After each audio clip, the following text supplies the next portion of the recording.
Ben sanki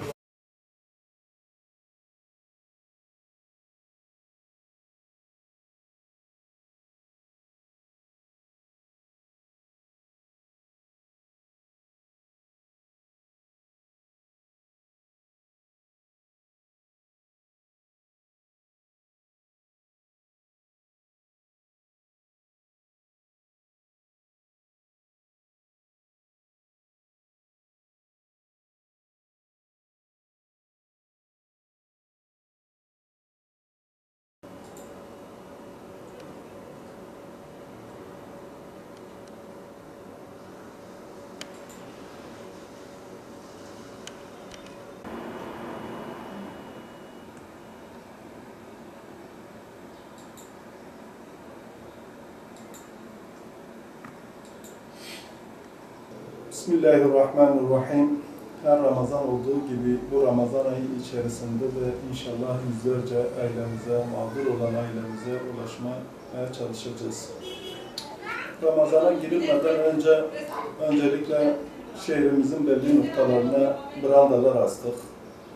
Bunun yanı sıra bizde kayıtlı bulunan ailelerin tek tek durumlarını değerlendirdik. Bunların derecelendirdik.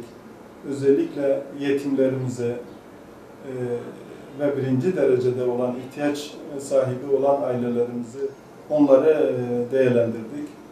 İnşallah bu ailelerimize öncelikle ulaşmaya çalışacağız bu Ramazan ayı içerisinde. Onların dualarını alacağız. Ramazan pakette hayır sahiplerinin bize ulaştırdığı bağışlarla yardım paketlerimizi hazırladık, hazır haldedir. Bir kısmını verdik. Bu Ramazan ayın başında peyderpey veriyoruz. İnşallah Rahman Ramazan ayı boyunca düzenli bir şekilde bu ailelerimize ulaşacağız ve bu yardım paketleri ulaştıracağız. Hayır sahiplerden bize ulaşan her yardım, her bağış Allah'ın izniyle, hakkıyla ailelerimize ulaştıracağız. Tabii ki biz Ramazan'a girmeden önce özellikle ihtiyaç sahibi olan aileler bize başvurdular. Başvurularını değerlendiriyoruz. İhtiyaç durumlarına göre dosyaladık, kayıtlarımız altına aldık. İnşallah tabii ki Ramazan olunca haliyle ihtiyaç sahibi olan insanlar da daha çok kapını çalıyorlar. Umut Kervanı özellikle bu konuda Umut Kervanı'na başvuran aile çoktur, sayısı çoktur. Biz de bu ailelerimizin mağduriyeti giderilme noktasında gayretimizi ortaya koyuyoruz. Daha önceki yıllarda da yapmıştık. İnşallah bu yıl içerisinde de ihtiyaç sahibi olan ailelerimize kendi hazırlamış olduğumuz iftar yemeği evlerine götürerek ailemizle beraber, onlarla beraber iftarımızı açacağız. Onların hayır dualarını alacağız, onların sıkıntılarını yerinde dinleyeceğiz. Daha önceki yıllarda da yapmıştık. Bu sene de inşallah Rahman peyderpey şu an ailelerimize gidiyoruz ve iftarlarımızı açıyoruz.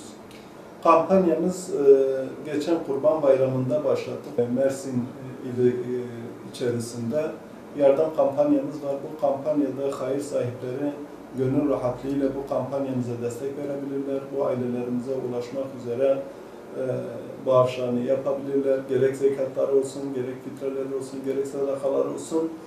Allah'ın izniyle biz bunların bu emanetlerini bu ailelerimize ulaştıracağız ve onların emanetlerini teslim edeceğiz.